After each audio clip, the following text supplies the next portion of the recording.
Pastor James turns to me with that smile he uses for uncertain family situations. And Frank, as Linda's husband, what moment stands out for you? Any thoughts on supporting the couple going forward? The conference room goes quiet. 8 people around this table. Linda beside me, staring at her lap. Megan across from me, pale as communion bread. Her fiancé Josh and his parents, Greg and Karen, looking at me with polite expectation. And Michael Torres, Megan's biological father, leaning back in his chair like he owns the room. Greg leans forward, helpful. It's okay if you're not used to public speaking. We just want everyone to feel included. I look at him. Kind face, genuine. Doesn't know he just stuck a knife in. My hand rests on the brown folder in front of me. Been carrying it in my truck for 3 weeks. Knew this moment would come eventually. Just didn't know it'd be tonight. In a church conference room that smells like weak coffee and lemon pledge. Can I step out for a moment? My voice comes out steady. Need something for my truck? Pastor James nods. Of course, take your time. I stand. Chair scrapes on linoleum, loud in the quiet. Linda reaches for my arm. Frank, she doesn't finish. Doesn't know what to say.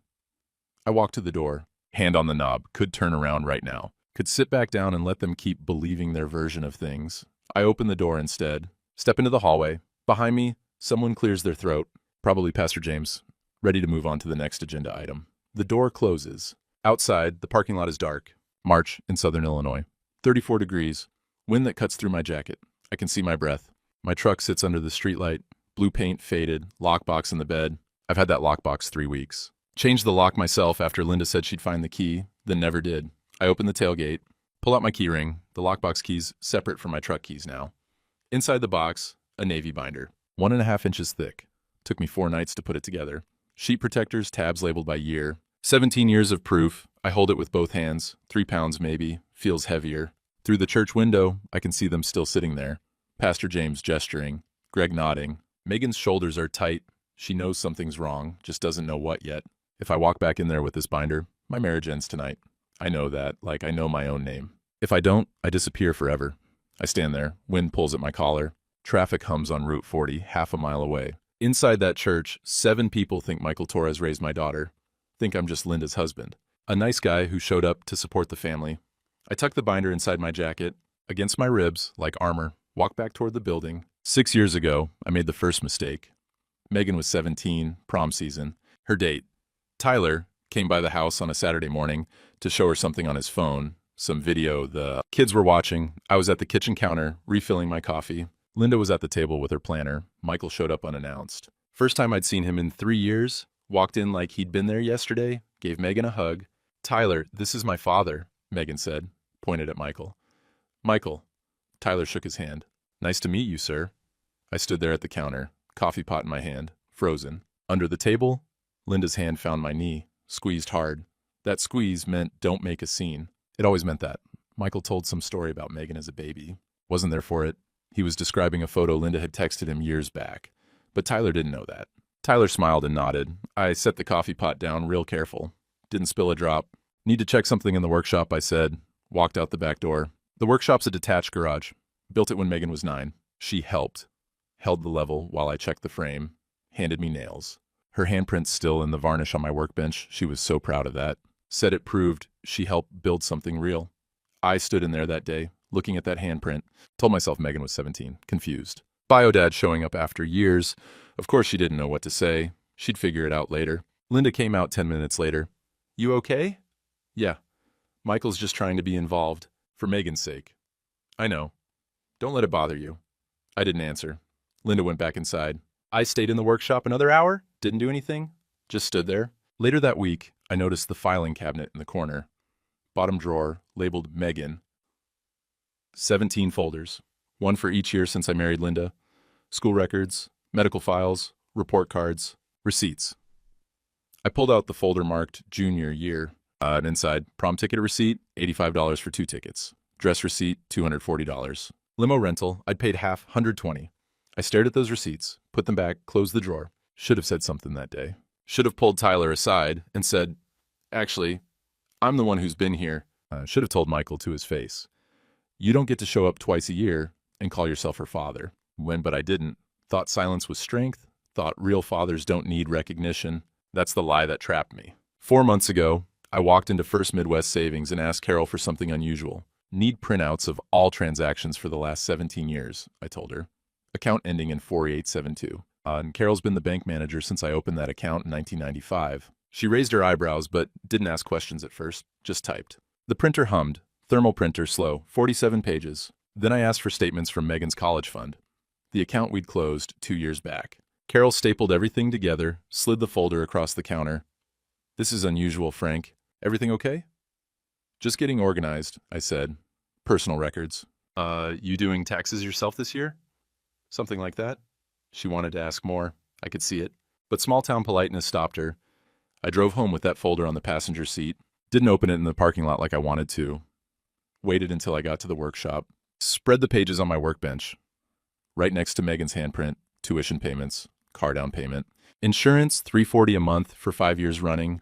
Orthodontist bills, dance lessons. Sweet 16 locket I'd had engraved. Love always, Dad. I added it up in my head, didn't write it down yet. Just calculating. $178,340. 17 years. I sat there until Linda called me for dinner. When I came inside, she asked what I'd been doing. Organizing, I said. That night, I couldn't sleep. Lay there staring at the ceiling while Linda snored softly beside me. Got up at 3:47. Went back to the workshop. Pulled out a manila envelope. Started filling it. Been carrying that envelope in my truck ever since. The church door opens under my hand. Fluorescent light spills into the hallway. I walk back into the conference room. Everyone looks up, relief on Pastor James's face. Linda's eyes ask a question she's too scared to speak out loud. I don't sit down. Place the binder on the table, face it toward the center so everyone can see. Pastor, I say. Voice calm, flat. I can't share a proud moment, but I can show you 17 years of them. Open the binder to the first page. Megan whispers, please don't do this. I slide the binder to the center of the table. Step back. Fold my arms. Wait. The pharmacy closes at 9, but I'm there at 4:45, right after my shift ends. Need to pick up Linda's prescription. Cholesterol medication. Routine. Rachel calls my name from behind the counter. I step forward, hand her the slip. She reaches for Linda's prescription, then checks her computer. Oh, we have one here for Megan Torres, too. Transferred from her old pharmacy? Want to grab that while you're here? My hand extends toward the counter. Stops midair. Am I listed? The words come out flat. Already know the answer. On her account, Rachel types. Her expression shifts. Michael Torres is primary contact. Linda's secondary. My hand drops to the counter edge. Knuckles go white where I'm gripping. When? Looks like 2 years ago. I nod once. Push Linda's prescription back across the counter. I'll come back. Turn. Walk to the automatic doors. Move like I'm underwater. The truck is cold. I sit with the engine off. Grip the steering wheel with both hands. My forehead touches it. Shoulders shake. No sound. Just shaking. 3 minutes pass. A security guard walks by. Doesn't notice me in the dark truck. I sit up. Wipe my face with my palm. Rough, like scrubbing. The rearview mirror shows red eyes. Gray stubble. Haven't shaved in 2 days. I look 70. Start the truck. Don't leave right away. Just sit there while the parking lot empties around me. 5:47 now. Winter dark. Finally drive. Not toward home.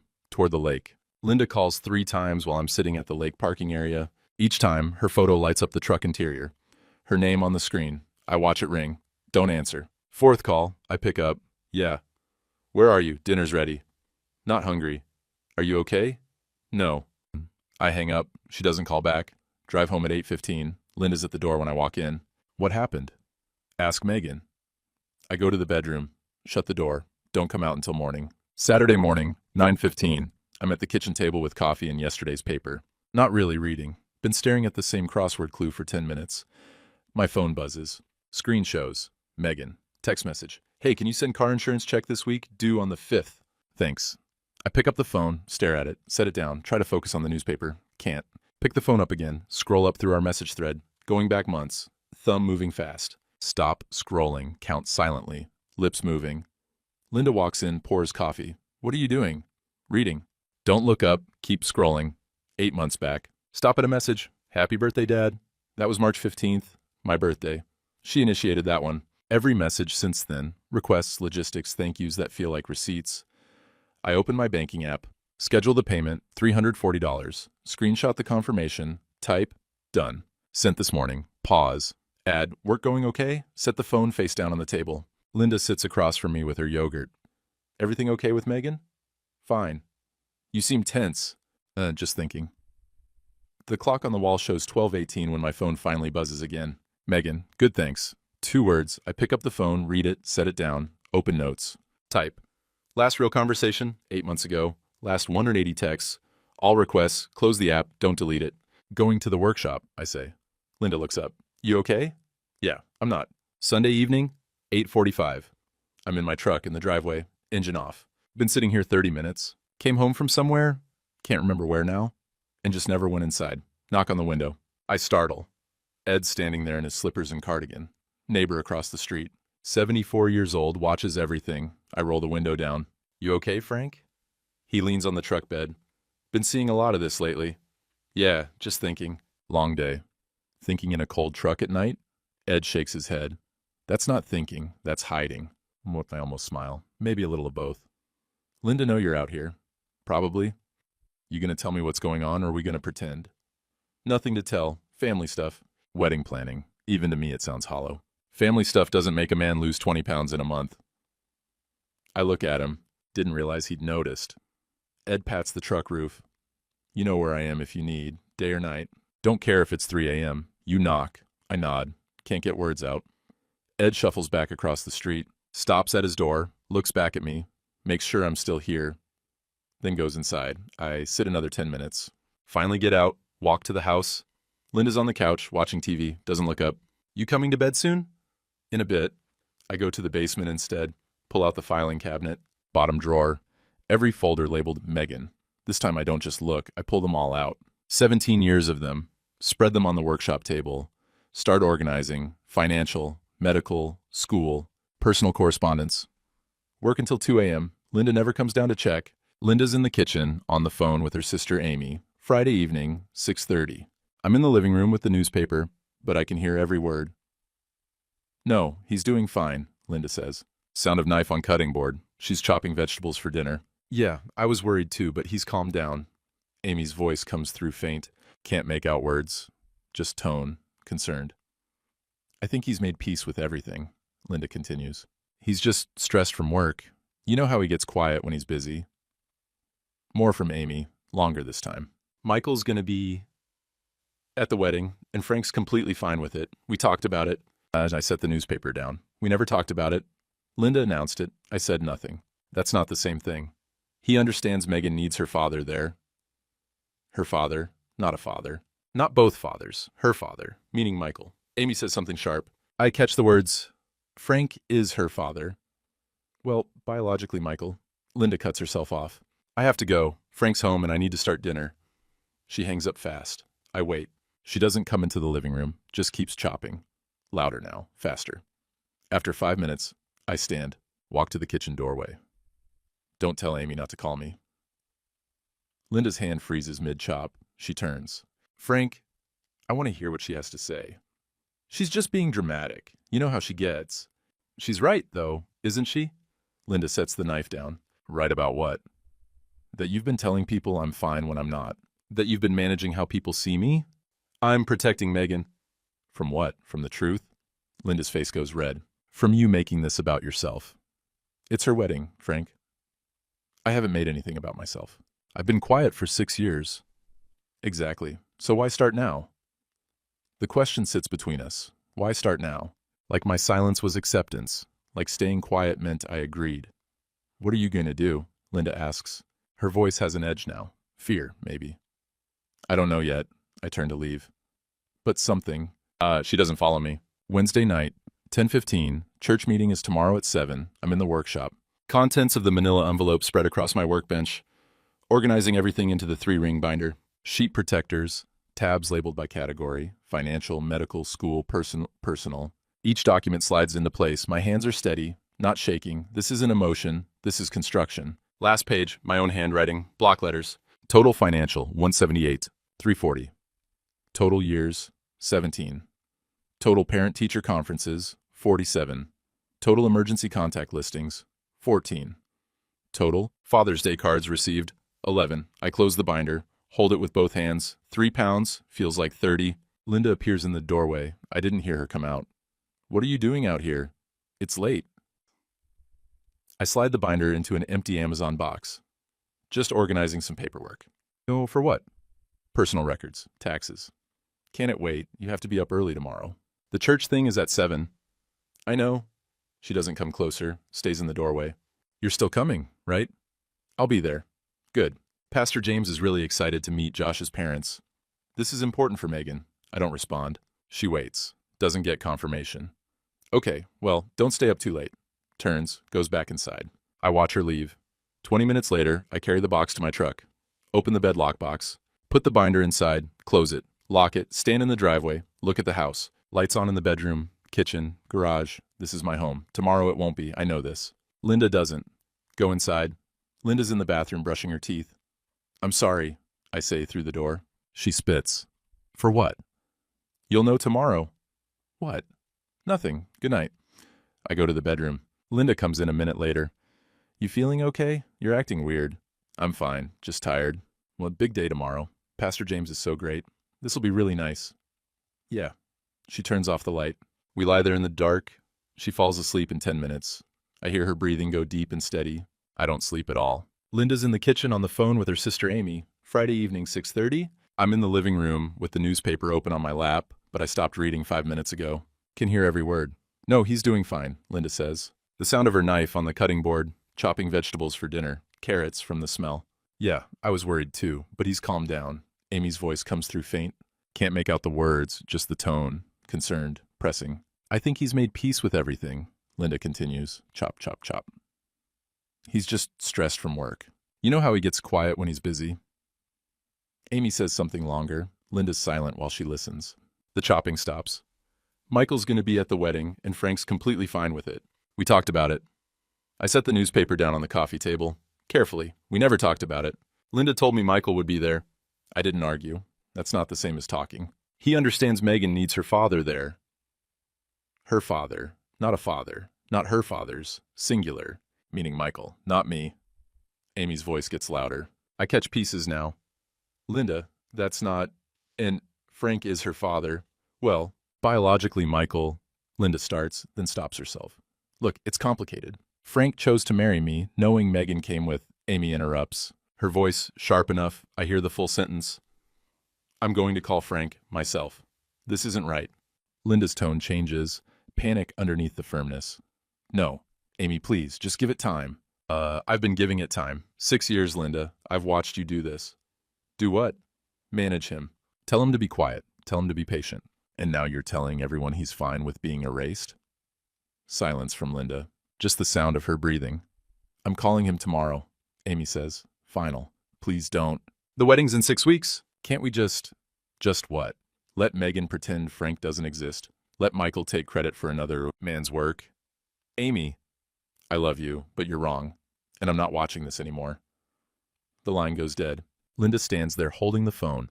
I can see her shadow on the kitchen wall. She sets the phone down, braces her hands on the counter, head drops forward. After a minute, she picks up the knife again, starts chopping, harder than before. I wait 5 more minutes, then stand, walk to the kitchen doorway. Linda jumps when she sees me. How long have you been standing there? Long enough. She turns back to the cutting board, scrapes the carrots into a pot with the side of her knife. Amy's just being dramatic. You know how she gets. Don't tell her not to call me. Linda's hand freezes, knife halfway to the pot. Frank, I want to hear what she has to say. She's going to upset you. She doesn't understand. Understand what? That you've been telling people I'm fine when I'm not? That you've been managing how everyone sees me? Linda sets the knife down, hard. It clatters on the counter. I'm protecting Megan. From what? From you making this about yourself. It's her wedding, Frank. I haven't made anything about myself. I've been quiet for 6 years. Exactly. She turns to face me now. So why start now? There it is. The question underneath everything. Why start now? Like my silence was acceptance. Like staying quiet for 6 years meant I agreed with all of it. What are you gonna do? Her voice has an edge. Fear underneath. She knows something's shifted. Doesn't know what yet. I don't know yet. I turn to leave. Stop in the doorway. But something. Frank, I'm going to the workshop. We need to talk about this. No, we don't. I walk out the back door. She doesn't follow. Wednesday night, 10:15. The church meeting is tomorrow at 7 p.m., less than 24 hours. I'm in the workshop with everything spread across my workbench. The manila envelope's empty now. All its contents laid out in order. The 3-ring binder sits open. Navy blue, 1.5 inches. $4 binder from Walmart. Bought it 3 weeks ago. Sheet protectors, one by one. Tabs labeled by year, by category. Financial, medical, school, personal correspondence. Each document slides into place with a soft crinkle of plastic. Hospital bracelet. Linda's, from when Megan was born. I kept it. Don't know why, just did. Birth certificate. Michael Torres listed as father. My handwritten note paperclip to it. I knew who I was stepping into. I chose it. Adoption papers we filed when Megan was 7. Never finalized. Michael wouldn't terminate his rights. Lawyer's letter explaining why. My response letter. I don't need a paper to be her father. I'll keep showing up. Bank statements. Yellow highlighter. Over the entries that matter. Tuition. Car payment. Insurance. 17 years of them. Medical records. My signature on consent forms. 14 times for vaccinations. Once for emergency surgery. Her appendix. Age 9. 2 a.m. I signed. Michael was unreachable. School records. Emergency contact forms K through 12. My name first. My work number. My cell. 47 parent-teacher conferences. I signed every sheet. Cards in Megan's handwriting. Father's Day, when she was 10. Dear Dad, you're the best dad ever. I love you more than ice cream. Christmas when she was 14. You're my hero. College acceptance at 18. Dad, I got in. Thank you for believing in me. And the last one. Her 21st birthday, 2 years ago. Addressed to Frank. Not Dad. Just, thanks for the check. Hope you're well. I slide that one in last. The shift is visible. Anyone looking at ththese cards in order can see exactly when I stopped being her father and became Frank. Final page. My own handwriting. Block letters. Blue ink. Total financial, 180, 340. Total years, 17.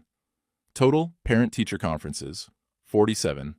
Total emergency contact listings, 14. Total Father's Day cards received, 11. Not a bill, not a guilt trip, just facts, proof that I was here. I close the binder, hold it in both hands. 3 pounds maybe.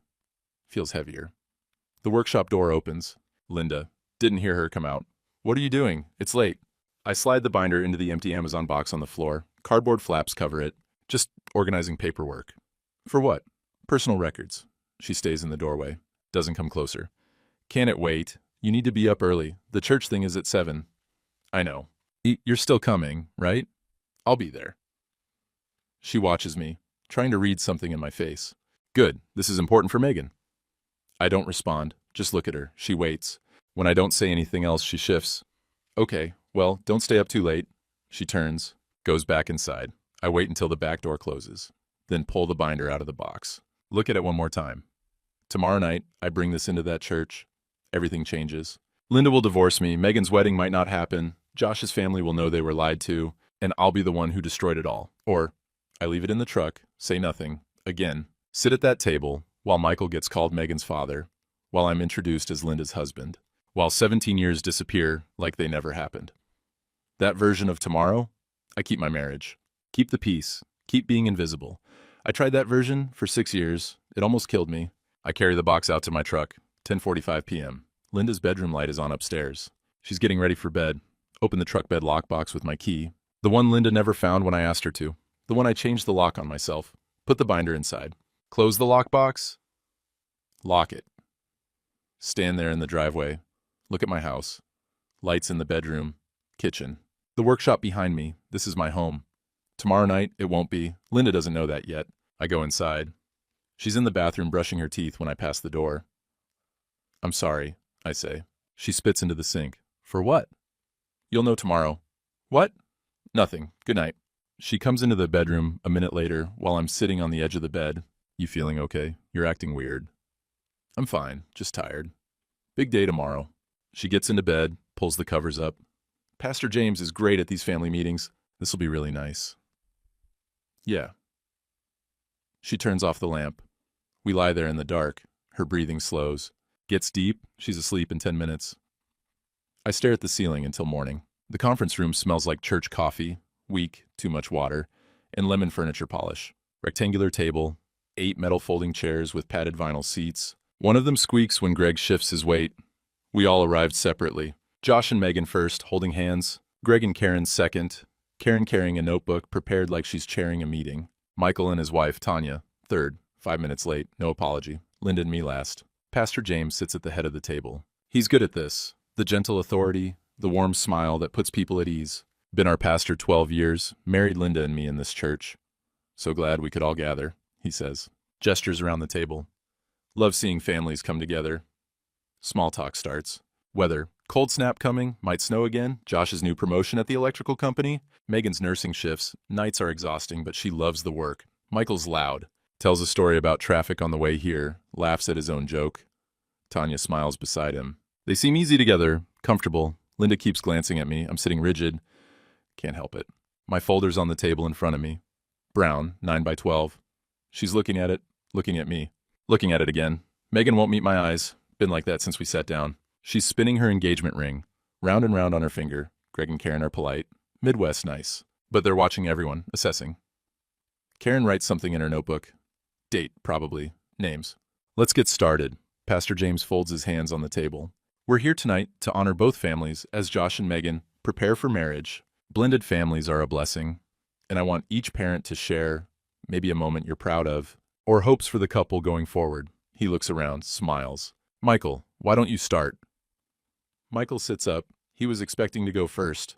Well, Pastor, I gotta say, watching Megan grow up has been incredible. He leans back in his chair. It squeaks. I remember her 8th birthday party. She wanted a unicorn cake, and I'll never forget her face when she saw it. He wasn't at that birthday. I drove 40 miles to a bakery that could make a unicorn cake. Picked it up at 6 a.m. Megan cried when she saw it. But nobody here knows that. And when she got into nursing school, man, I was so proud. Michael's voice gets softer, earnest. I always told her, Meg, you've got a gift for helping people. She gets that from me, I think. Tanya nods beside him. She believes him. Why wouldn't she? She wasn't there either. Josh squeezes Megan's hand, proud of her dad. Pastor James smiles. That's wonderful. It's clear Megan has strong roots. He turns to Linda. Your turn. Share a proud moment? Linda shifts in her seat, glances at me. I'm staring at the table. Well, Megan's nursing school graduation was probably the proudest I've ever been, seeing her walk across that stage. Karen leans forward. That must have been so special. Was it a big celebration? Yes. Megan's father took us all to dinner. She means Michael, not me. I paid for that dinner. $380 at the Italian place Megan chose. But Linda's careful. She says Megan's father and lets everyone assume. Michael nods, doesn't correct her. Maybe he believes his own revision of history. My hand tightens on the folder. Pastor James turns to Greg and Karen. Now, tell us about Josh. Greg starts talking. Something about Josh fixing a neighbor's electrical problem for free. Wiring a whole garage, refused payment. Good kid, kind heart. I don't hear most of it. There's a ringing in my head. Not actual ringing, just pressure, like being underwater. I look at Megan. She's staring at her lap.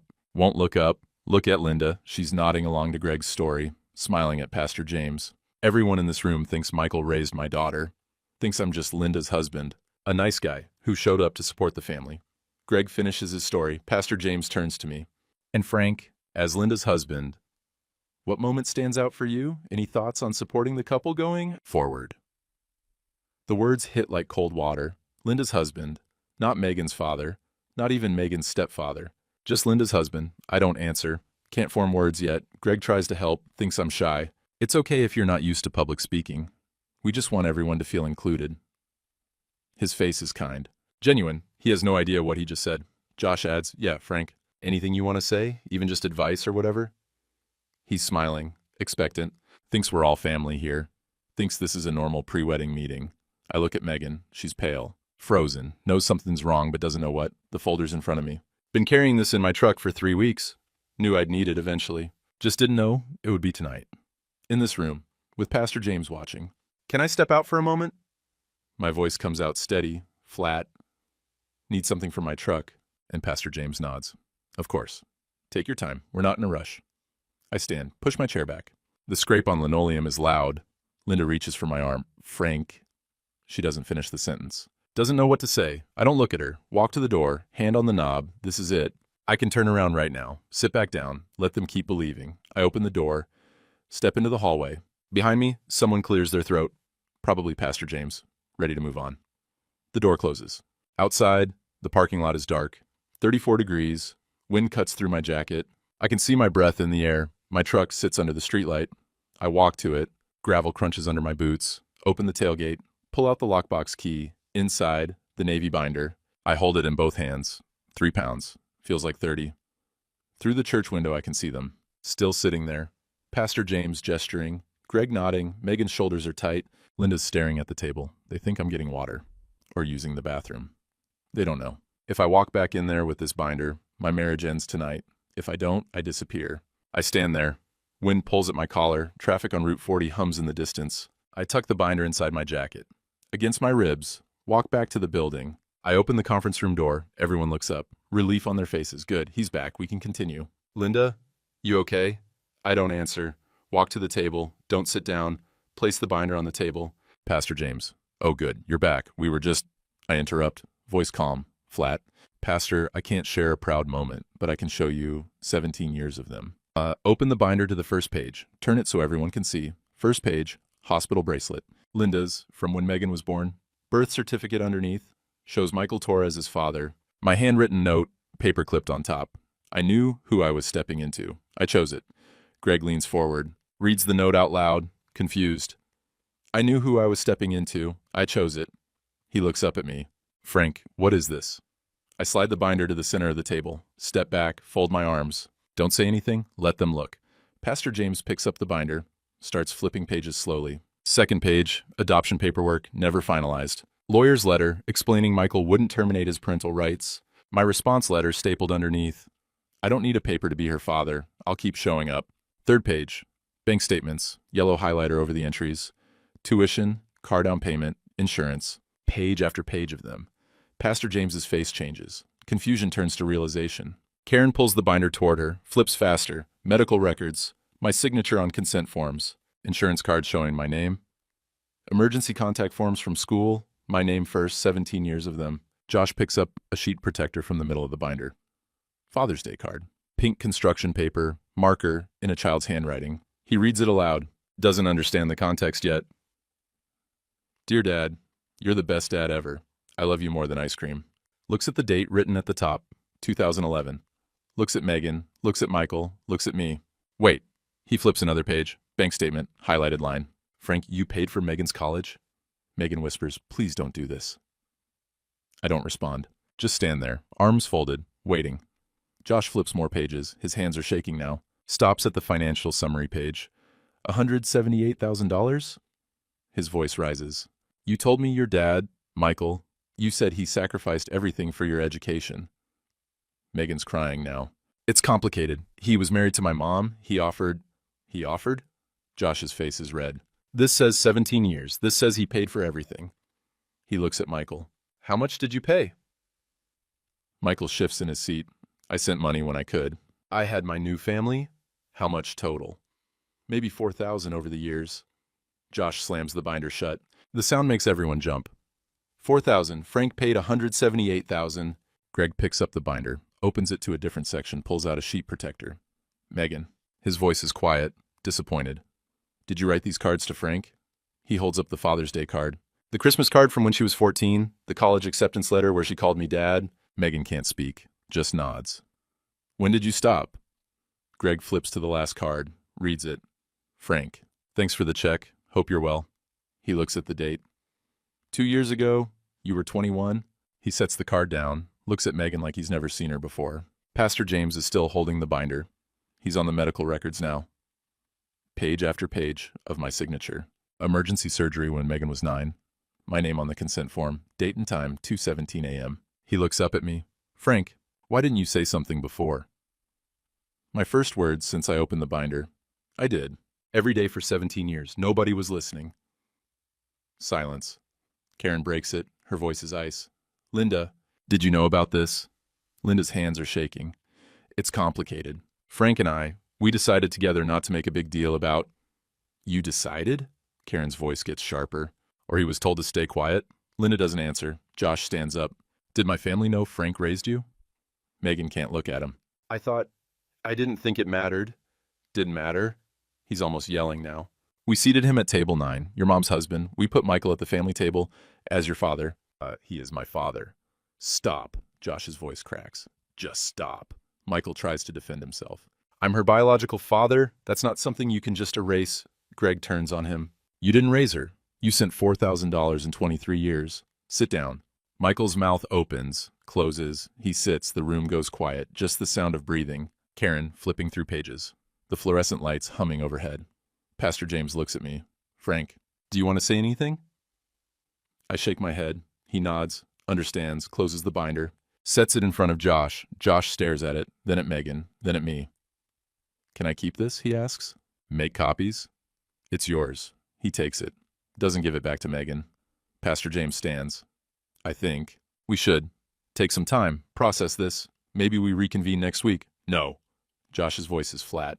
We're not reconvening. He walks out, doesn't wait for Megan. Karen follows him, then Greg. They don't say goodbye. Michael and Tanya leave quickly after. Tanya's crying. Michael won't look at anyone. Pastor James touches my shoulder as he passes. Frank, I'm sorry. He leaves. Just me, Linda, and Megan now. Megan stands, tries to approach me. Can we talk? Please? I didn't mean. I walk past her. Don't stop. Don't look back. Linda follows me to the parking lot. Frank, wait.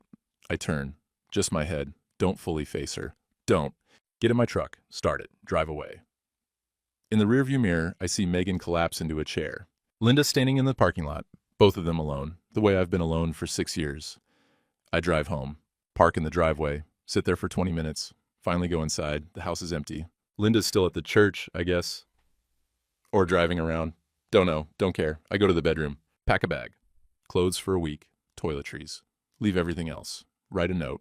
Leave it on the kitchen counter. Staying at extended stay on Route 40 until I find a place. Lawyer will contact you next week. F, no apology, no explanation.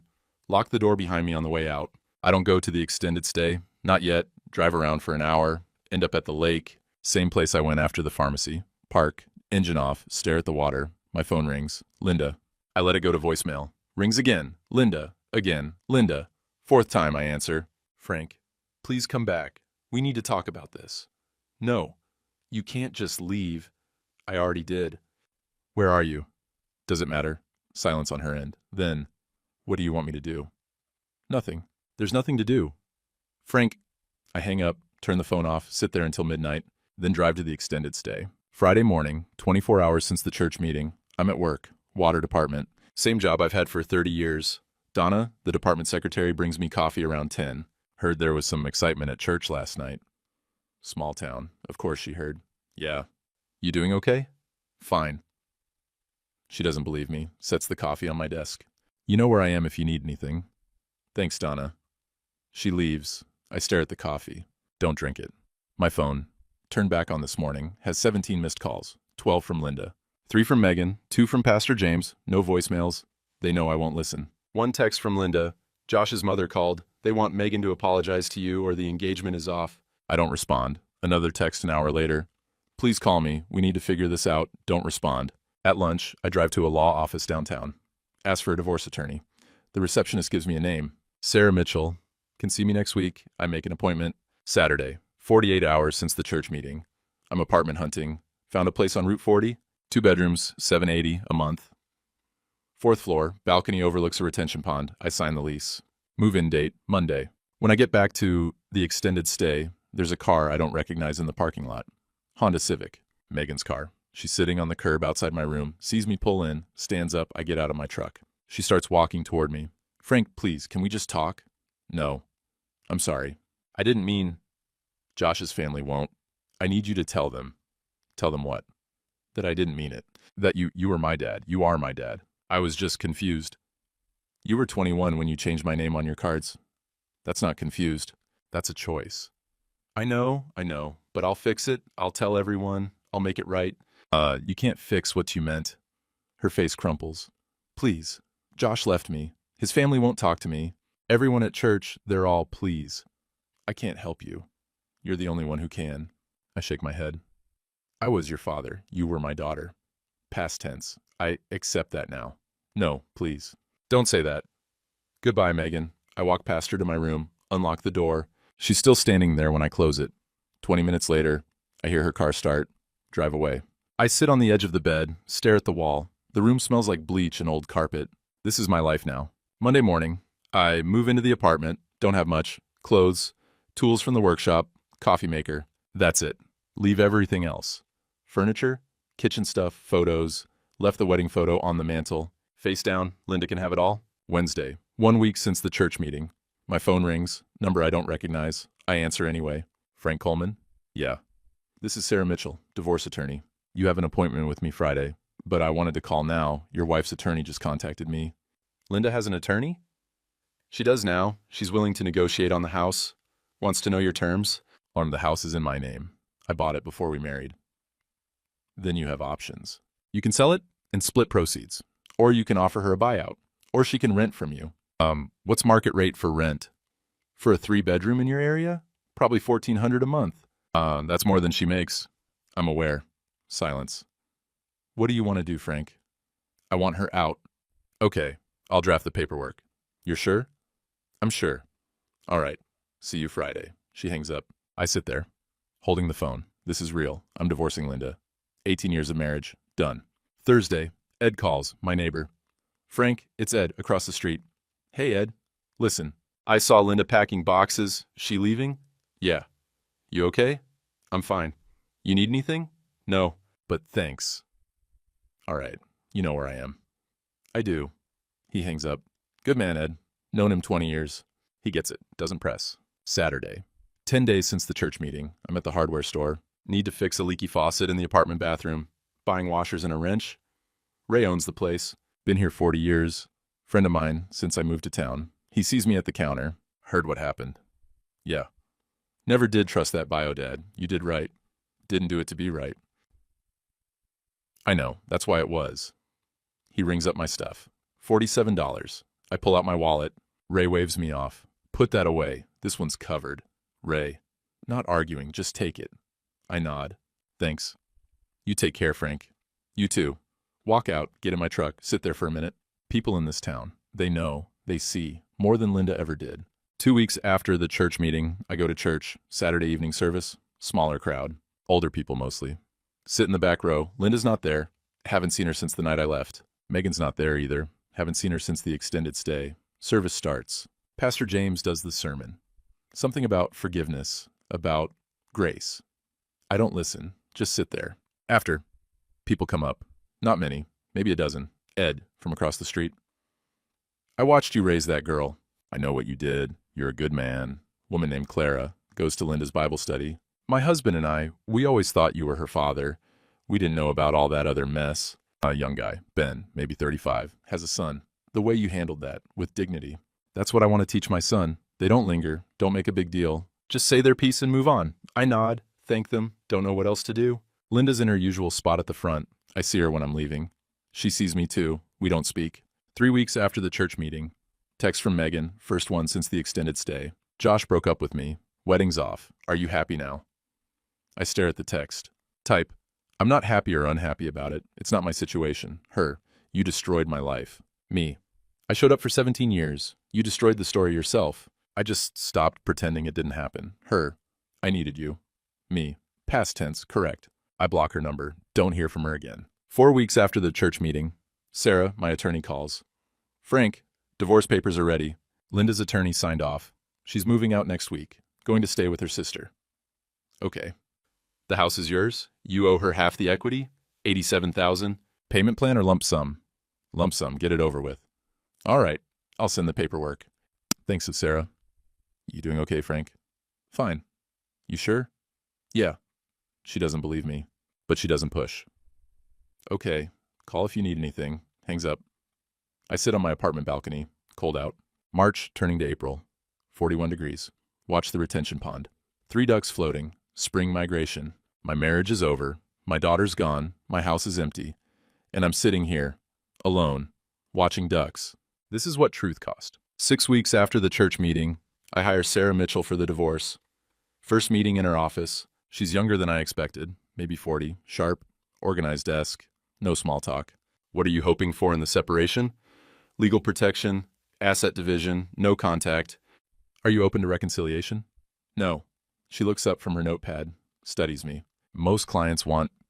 I'm not most clients. Can you file this week? She looks at the documents I brought.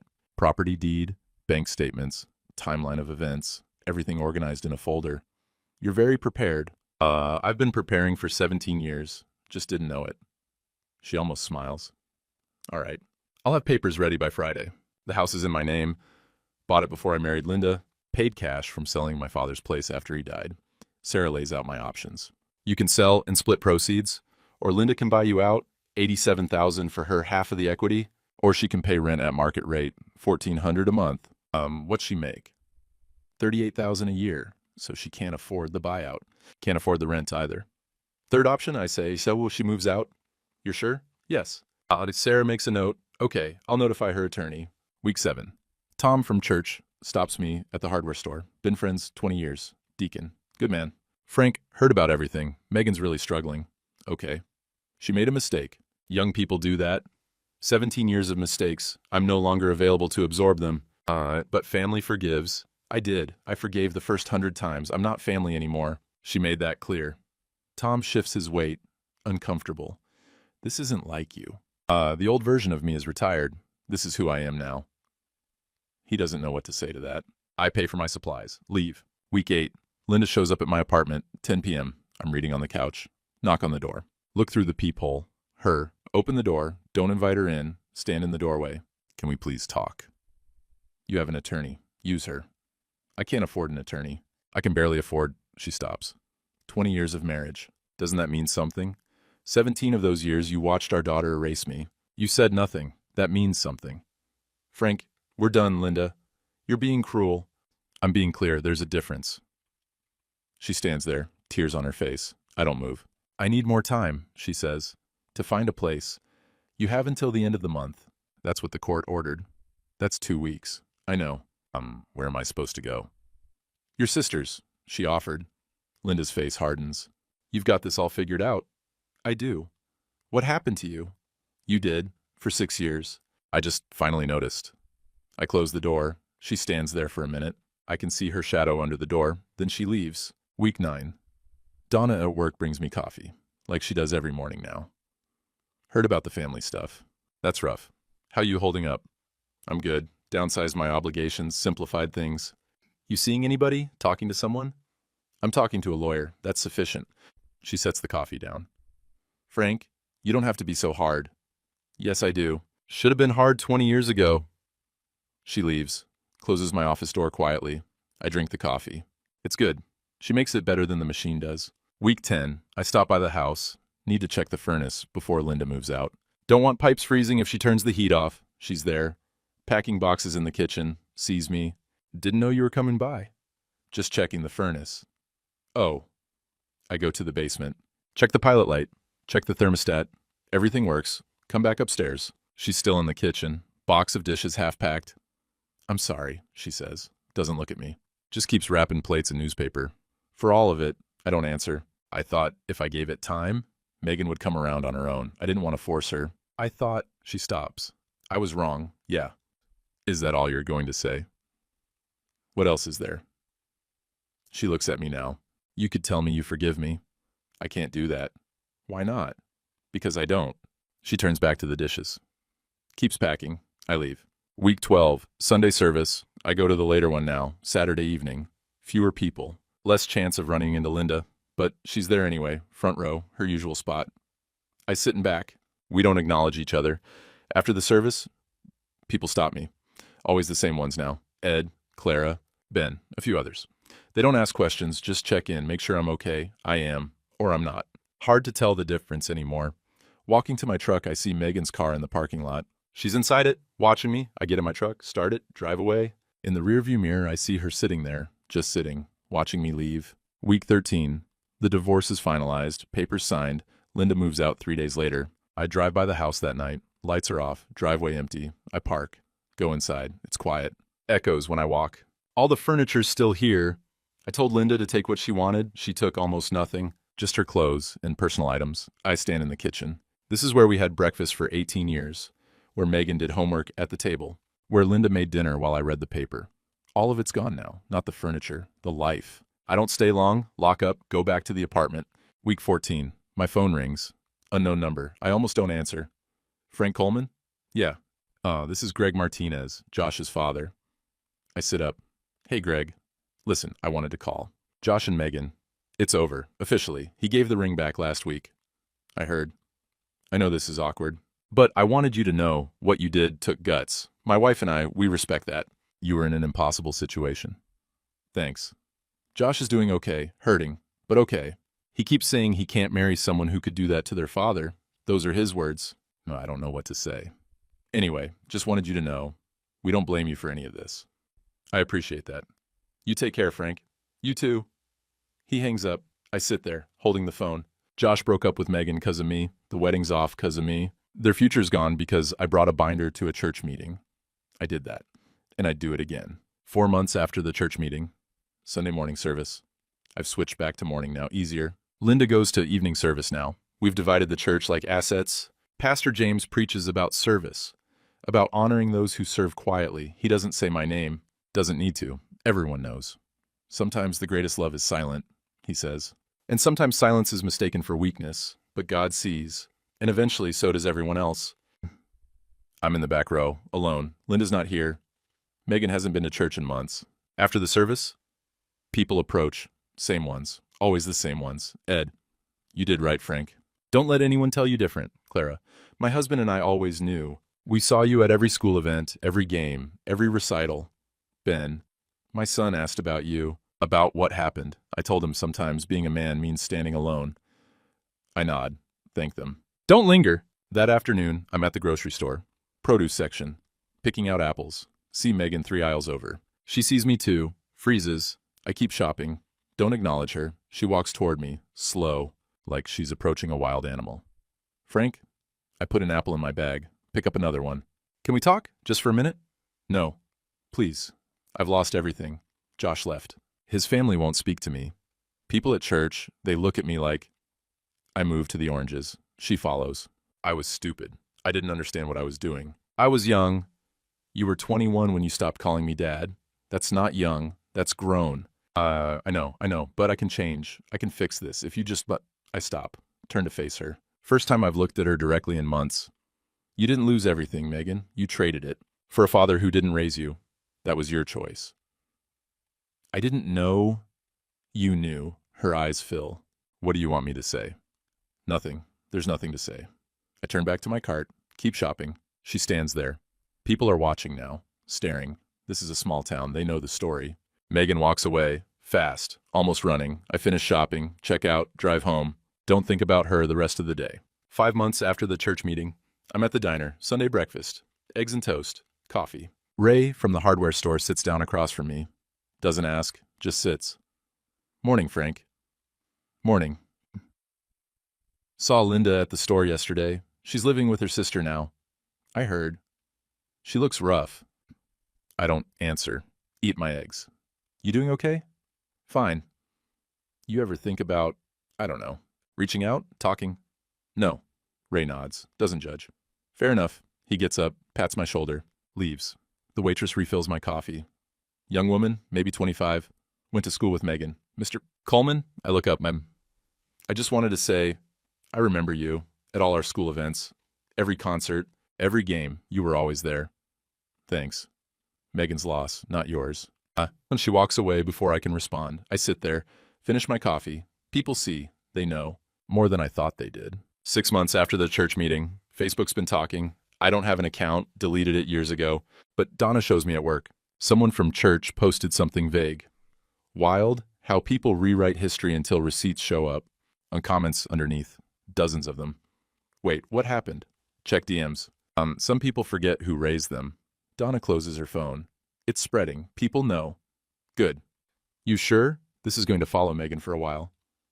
She made her choices. This is what they cost. Donna looks at me. Sad. You're different now. I know. She leaves. I go back to work. 7 months after the church meeting, I'm at the bank, depositing a check. Carol, the manager, waves me over to her desk. Frank, how are you? Fine. I heard about the divorce. I'm sorry. Don't be. She hesitates. I also heard about what happened with Megan, the church meeting. Everyone heard. Everyone knows. I just wanted to say, I remember when you came in for those bank records. You looked so... She stops. I should have asked more questions. Should have checked if you were okay. It wasn't your job. Still, I'm sorry. Nothing to be sorry for. She nods, hands me my receipt. You take care of yourself. I will. Walk out, get in my truck. The whole town knows now. The whole town's chosen sides. Most of them chose mine. 8 months after the church meeting. Ed dies. Heart attack. In his sleep. Peaceful. I go to the funeral. Standing back, don't sit with anyone. Ed's son gives the eulogy, talks about his father's kindness, his wisdom, his quiet strength, mentions me by name.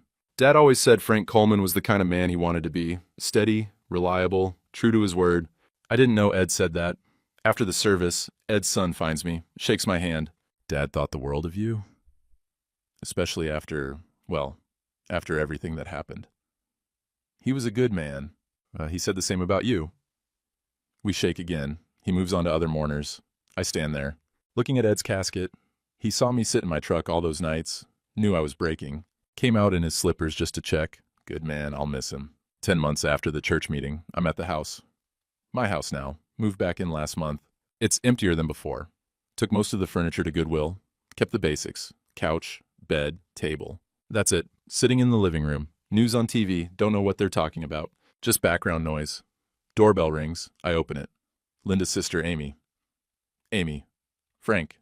Can I come in? I step aside. She walks in, looks around. It's different. Yeah. Listen, I wanted to apologize for Linda for not speaking up sooner. I saw what was happening and I should have said something. Not your fault. Still, you deserve better. Thanks. She shifts, uncomfortable.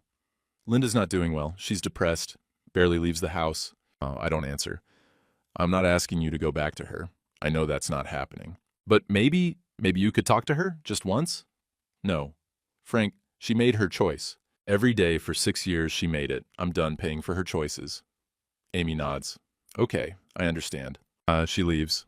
I close the door. Linda's depression isn't my responsibility. Not anymore. 14 months after the church meeting, I'm at the grocery store again. Saturday morning. Routine now. See Megan in produce.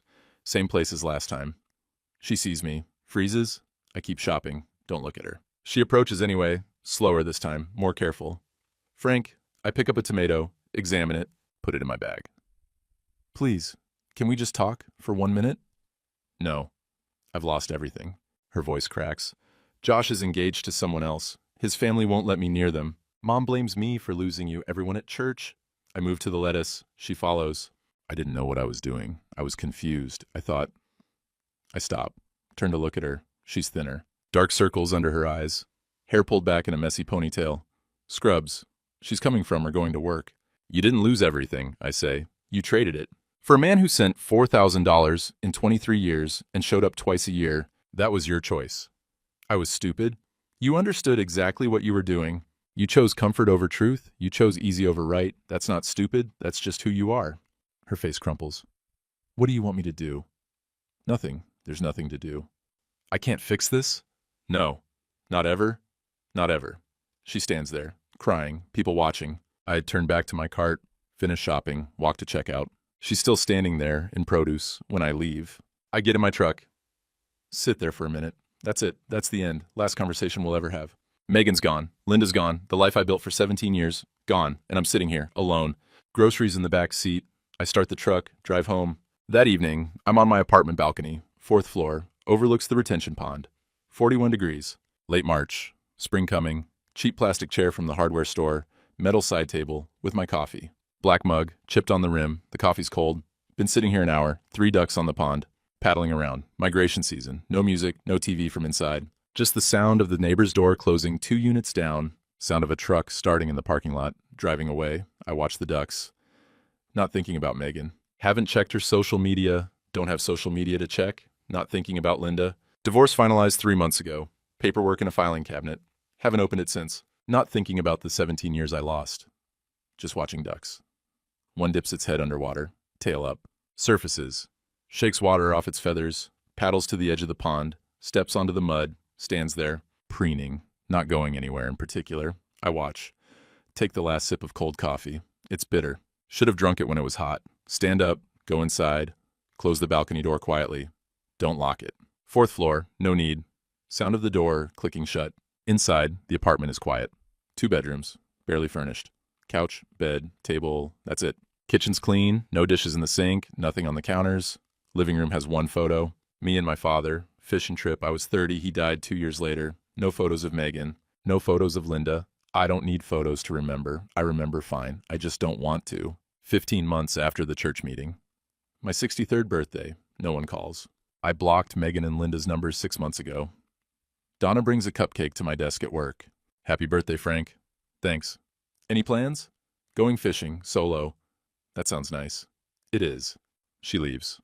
I eat the cupcake at my desk, finish my paperwork, leave at 5, drive to the lake. Same spot I've been going for a year now. Sit on the dock until dark, catch nothing, don't care. Drive home, this is my life now. Quiet, structured, sufficient. No wife, no daughter. No family dinners or Christmas mornings or graduations to attend. Just work. Church on Saturdays, fishing on Sundays, coffee on my balcony. It's not the life I wanted, but it's the one I chose. When I chose truth, and I'd choose it again. Late March, 15 months since the church meeting. Saturday morning, 7:15. I'm on my balcony. Same plastic chair, same chipped coffee mug, same view of the retention pond. 41 degrees, overcast. Snow melting off the gutters. Drip, drip, drip. 3 ducks on the pond. Been watching them for 10 minutes. I'm wearing my fleece jacket. Unzipped, work boots, unlaced, reading glasses on a chain around my neck. The coffee in my mug is cooling. Half finished. I'll dump it out when I go inside. Make a fresh cup. Been doing that a lot lately, letting coffee go cold, forgetting to drink it. I'm not thinking about anything in particular. Not Megan, not Linda, not the 17 years. Just watching ducks. One of them dips underwater, tail up, surfaces, shakes off, paddles to the edge, steps onto the mud, stands there preening its feathers. I watch it. There's a small spiral notebook on the side table. $2 at the Dollar General. Been writing in it lately? Not a journal, just notes. Things I notice. Things I need to do. I pick it up. Open to a blank page. Write in block letters. March 23rd. Duck's back. Coffee's cold again. Fix that tomorrow. Close the notebook. Set it down. Don't smile. Don't frown. Just sit there. The duck finishes preening. Waddles back into the water. Swims away. I take the last sip of cold coffee. Bitter. Stand up. Pick up the mug. The notebook. Go inside. Close the balcony door. Quietly. Don't lock it. Sound of it clicking shut. Inside, I rinse the mug. Set it in the dish rack. The apartment is quiet. Always quiet now. No TV, no radio. Just silence. I like it that way. Pour a fresh cup of coffee. This time I'll drink it while it's hot. Sit at the kitchen table. Open the notebook again. Flip back through the pages. March 15th. Birthday. Donna brought cupcake. Went fishing. March 8th. Saw Megan at store. Didn't talk. She looked tired. March 1st. Fixed sink and bathroom. Leaks gone. Feb 22. Ed would have been 75 today. Miss him. Simple entries. Nothing profound. Just proof I'm still here, still moving forward, still waking up every morning. That's enough. I think about the future sometimes. 2 years until retirement, then what? More fishing probably? More coffee on the balcony. Maybe travel. Haven't decided yet. I won't remarry. Can't see that happening. Won't reconcile with Linda or Megan either. That door's closed. I'll work until I retire. I'll have acquaintances. Not deep friends. That's fine. I'll attend church sporadically, sitting back. Leave early. One day I'll die. Small funeral. Co-workers. Some church members. Maybe Linda will come. Out of obligation. I'll leave my estate to charity. No family to inherit. But I won't die having lied about who I was. Won't die having pretended betrayal didn't happen. Won't die small, apologizing, accommodating. I'll die knowing I chose truth when it cost me everything. I'll die knowing the man in the mirror was honest. Even when honesty was punished. That has to be worth something. I close the notebook. Drink my coffee. Still hot. Good. Look out the window. The ducks are still on the pond. Sun's trying to break through the clouds. Not quite making it, but trying. Spring's coming. Things will thaw. Life will continue. I'll wake up tomorrow, and the day after that, and the day after that, and that's enough.